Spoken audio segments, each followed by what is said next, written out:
ACT კვლევამ 2025 წლის აპრილში გამოიკითხა საქართველოს მასშტაბით 804-ის ზრდასრული ადამიანი სატელეფონო ინტერვიუს მეთოდით.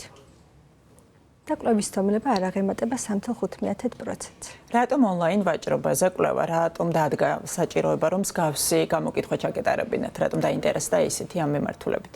ACT კვლევა კორპორაციული სოციალური პასუხისმგებლობის ფარგლებში სხვადასხვა მიმართულებით ატარებს კვლევებს და ერთ-ერთი საკითხი, რომლის შესახებაც ჩავატარეთ კვლევა, იყო ონლაინ ვაჭრობა საქართველოში.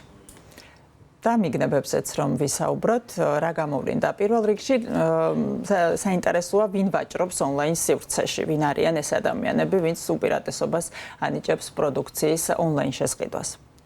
როგორც კვლევის შედეგებმა გვიჩვენა, რესპონდენტთა ნახევარზე მეტ 53%-ს ბოლო 6 თვის განმავლობაში შეუძენია სხვადასხვა პროდუქტი ონლაინ. საინტერესო იყო დემოგრაფიული ჭრილის მიხედვით, ვინ არიან ეს ონლაინ შოპერები და როგორც აღმოჩნდა სქესის მიხედვით, მაგალითად, უფრო მეტად ქალები ვაჭრობენ ონლაინ ვიდრე მამაკაცები, ასაკობრივი კატეგორიის მიხედვით, უფრო метად 18-54 წლის ასაკის სეგმენტი ვაჭრობს ონლაინ ვიდრე უფროსი ასაკის მოსახლეობა და ასევე საინტერესო განსხვავება ჰქონდა რეგიონალურ ჭრილშიც, როგორც აღმოჩნდა, რეგიონში მაცხოვრებლები უფრო აქტიურად არიან ონლაინ ვაჭრობაში ჩართული ვიდრე თბილისში მაცხოვრებლები. კიდევ რა მიგნებები იყო კვლევაში, უფრო დეტალურად რომ განვიხილოთ თუ შეიძლება.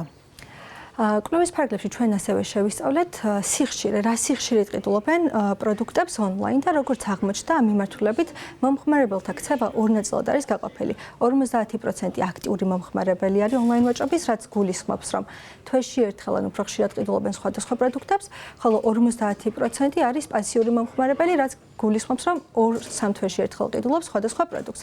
ჩვენ ასევე შეგვეძლებინა მონაცემები ქართული ვებსაიტებიდან და უცხოური ვებსაიტებიდან რა სიხშირით ყიდულობენ პროდუქტებს და როგორც აღმოჩნდა, აქტიური ქცევა უფრო მეტად დამახასიათებელი არის უცხოური ვებგვერდიდან ან პლატფორმიდან სხვადასხვა ნივთების შეძენის, ანუ 51% არის აქტიურად ჩართული თვეში ერთხელ ან უფრო ხშირად ყიდულობს პროდუქტს, ხოლო ქართული ვებსაიტების შემთხვევაში ეს მაჩვენებელი 51% შეადგენს, ანუ მცირედი განსხვავება გვაქვს ამ მიმართულებით.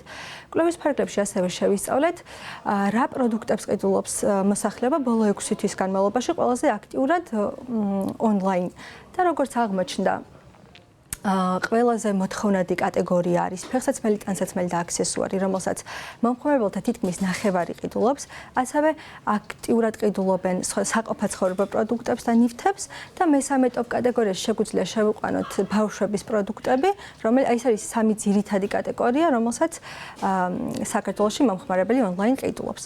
კვლევის ფარგლებში ასევე გავიგეთ, რომელი უცხოური პლატფორმა არის წამყვანი, ანუ ბოლო 6 თვის განმავლობაში, რომელი პლატფორმიდან შეუძენიათ სხვადასხვა პროდუქტი და აღმოჩნდა, რომ მომხმარებელთა უმრავლესობას თემუდან შეუძენიათ სხვადასხვა პროდუქტი. 75% შეადგენს ეს მაჩვენებელი და სხვა უცხოური პლატფორმის მაჩვენებელი მნიშვნელოვნად ჩამოვარდება აღნიშნულს. მეორე ადგილს იკავებს Amazon-ი, რომელსაც 16% აქვს და თქვენც შეხედათ რამდენად დიდი სხვაობა არის ამ ორ პლატფორმას შორის.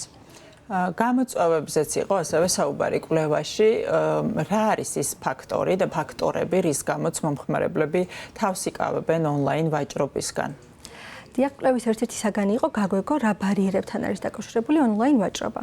და როგორც აღმოჩნდა, რამდენიმე მიზეზი დასახელდა, რის გამოც არ ყიდულობენ ონლაინ. ერთ-ერთი მთავარი მიზეზი შეიძლება გამოყოთ, რაც არის დაკავშირებული იმასთან, რომ ფიზიკურად არ აქვს შესაძლებლობა შეეხო ნივთს და ეს აღმოჩნდა ერთ-ერთი მიზეზი. ასევე ერთ-ერთი მიზეზად სახელდება ხარისხის რისკებთან დაკავშირებული ბარიერი, თუ რა ხარისხის პროდუქტი ჩამოვა ამასთან დაკავშირებით. ასევე მიზეზებში სახელდება ის, რომ არ იციან როგორ უნდა გაიარონ ეს პროცედურა, როგორ უნდა შეიძინონ ონლაინ სხვადასხვა ნივთები.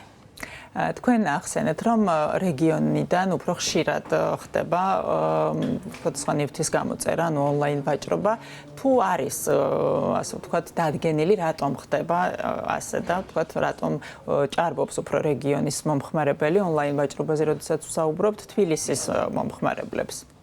კვლევის ფარგლებში ჩვენ არ შეგვისწავლია მიზეზები თუ რატომ ყიდულობენ რეგიონებიდან თბილისთან შედარებით უფრო აქტიურად ონლაინ სხვადასხვა პროდუქტებს. შესაბამისად, ამაზე ვერ ვისაუბრებთ, რა არის ამის მიზეზები.